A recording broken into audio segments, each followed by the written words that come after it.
வணக்கம் தமிழஞ்சங்களே, நான் உங்க தேவா. இன்னைக்கு நம்ம எந்த பத்த ரிவ்யூ பார்க்க போறோம்னா, நேற்று ரிலீஸ் ஆன கேங்கர்ஸ். இந்த படம் வந்து சுந்தர் சி, வடிவேலு அது மட்டும் ஏகப்பட்ட பேர் நடிச்சிருக்காங்க.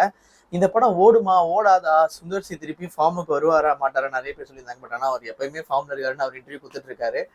ஏன்னா மதகஜராஜா நல்லா இருந்தது, அதை தாண்டி அதுக்கு முன்னாடி அந்த அரண்மனையும் சமைட்டு. ஸோ இந்த படமும் அந்த எக்ஸ்பெக்டேஷன்ஸ்லேயே தான் பார்த்தோம். பட் ஆனால் இந்த படம் எக்ஸ்பெக்டேஷன்ஸ்லாம் பூர்த்தி பண்ணிச்சா இல்லையான்னு தெரிஞ்சுக்கோனா இந்த வீடியோ ஸ்கிப் பண்ணாமல் ஃபுல்லாக பாருங்க, உங்களுக்கே தெரியும். வாங்க வீடியோக்குள்ள போகலாம்.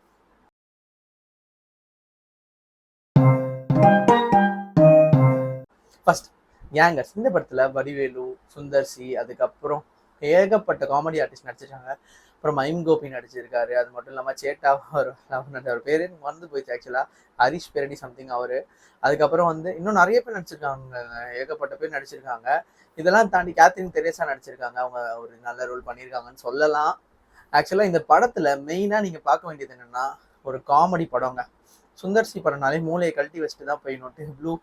ப்ளூ சட்டை மாறன் சொல்லுவார் எப்பயுமே. பட் ஆனால் மூளையை கழட்டி வச்சுட்டு போகிறதுனால மிஸ்கின் சொன்ன டைலாக் எதுக்கு எல்லா படத்தும் சொல்லிட்டு இருக்காங்கன்னு தெரியல. இது வந்து ரொம்ப ரொம்ப ஓல்டு ஸ்கூல் டெம்ப்ளேட் தாங்க. பழைய படம் எப்படி இருக்கும், ஒரு 10-15 வருஷத்துக்கு முன்னாடி ஒரு படம் வந்தால் எப்படி இருக்கும் அந்த மாதிரி தான். பட் ஆனால் அதில் கொஞ்சம் புதுவான விஷயங்கள்லாம் இன்ஃப்யூஸ் பண்ணி எடுத்திருக்காருன்னு சொல்லலாம். லைக் இந்த ஹைஸ் பண்ணுறதுலாம் வந்து கொஞ்சம் புதுசாக எடுத்திருக்காரு. அவர் கதையே சொல்லிட்டாருங்க ஆல்ரெடி எல்லா இன்டர்வியூலையும். நம்ம ரிவ்யூ பண்ணுறேன்னா சும்மா படம் எப்படி இருக்குன்னு சொல்லலாம். ஏன்னா கதையை நான் சொல்ல முடியாது, எப்பயுமே நான் கதை சொல்ல மாட்டேன். பட் ஆனால் அவர் இன்டர்வியூல கதை சொல்லிட்டு இருக்காரு, இது ஒரு மணி ஹைஸ்ட் மாதிரி இருக்கும் அப்படி இப்படின்ட்டு. பட் ஆனால் ஒரு காமெடியான ஹைஸ்ட் படம்னு சொல்லலாங்க இதை. ஃபர்ஸ்ட் ஆஃப் ரொம்ப ஸ்லோவாக தான் இருந்தது.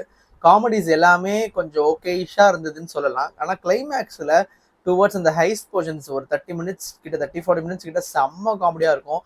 ஐயோ, அதுவும் 2 வடிவேலும் அப்புறம் இன்னொருத்தரும் லேடி கெட்டப்ல வருவா இருப்பாங்க. சான்ஸே இல்லை, ஏன்னா பயங்கரமா இருக்கும். பகவதி பெருமாள்ல லேடி கெட்டப்ல யோசிச்சு பாருங்க எப்படி இருக்கும்ட்டு. செம்மையா இருக்கும், பார்க்கவே செம்ம சிரிப்பு அதெல்லாம். அதை தாண்டி இந்த படத்துல மெயினா வடிவேலோட கவுண்டர்ஸ்லாம் ஓல்டா தான் இருக்கு. ஓல்டா இந்த சென்ஸ் ஆல்ரெடி இதெல்லாம் நம்ம பார்த்து கேட்ட மாதிரியே தான் இருக்கு. பட் ஆனால் அவரோட எனர்ஜி எங்கேயுமே குறையலன்னு சொல்லலாம். ஸ்பீடா ஒரு கவுண்டர் அடிக்கிறதா இருக்கட்டும், ஆனால் எல்லாமே டப்பிங்ல போட்ட மாதிரி இருந்தது. அதுதான் கொஞ்சம் ஆடா இருந்தது இந்த படத்துல.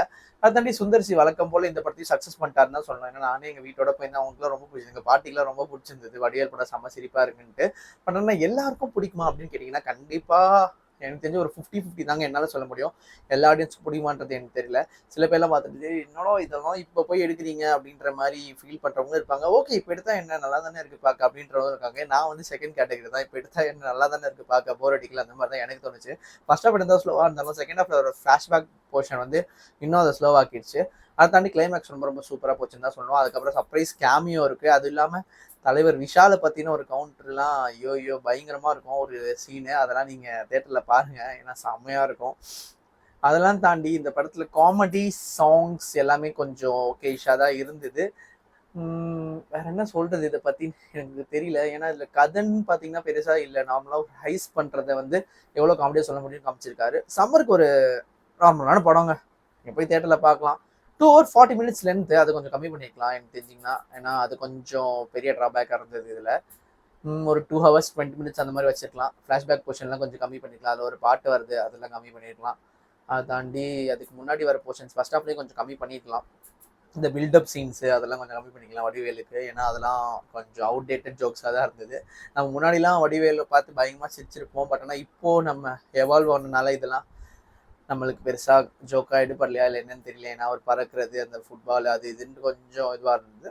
ஸோ ஓவராலாக கேங்கர்ஸ் இந்த படத்துக்கு நம்ம சைட்லேருந்து கொடுக்குற ரேட்டிங் 100க்கு 75. ஸோ இந்த வீடியோ உங்களுக்கு பிடிச்சதுன்னா லைக் பண்ணுங்க, ஷேர் பண்ணுங்க, மறக்காம தேவாசனுக்கு சப்ஸ்கிரைப் பண்ணிடுங்க. கீழே இருக்க பெல் பட்டனை அவங்க மறந்துடாதீங்க.